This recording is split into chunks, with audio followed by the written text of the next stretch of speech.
มาไม่เอาไก่9 ตัวในบ้านพระองค์เดียวนะไก่9 ตัวไก่สด9 ตัวในบ้านแค่จำเลยนะครับในระหว่างที่พี่ก็ลงมาเราเดินสะดอกเคราะห์แล้วกดกำกัน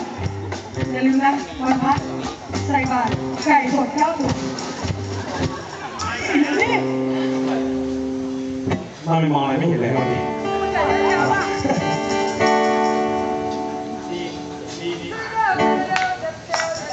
ี่เป็นบิลลี่ไม่ใช่เหรอ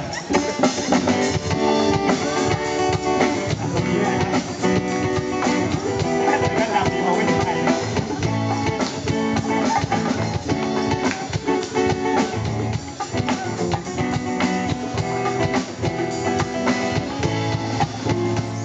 เมื่อเธอเลือกอยู่กับเขาตัวฉันทุกอย่างไม่ไหวใจและเพลงที่ปวดร้าวที่ยังไปปล่อยเธอไว้ทางให้เธอต้องการจะยอมให้กับตัดสินว่าฉันต้องถูกทอดทิ้ง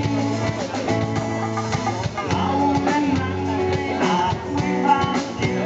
ได้แต่ยิ่งอวยพรให้ไปดีให้เธอได้กับเราไม่ร้องได้ไม่ร้องเลยฮะ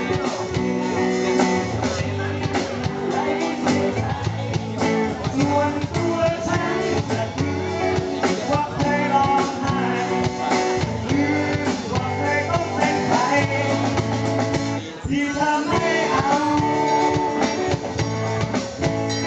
ขอบคุณที่มาด้วยนะโรงพักวัชิระนอนบรรทมนะฮะ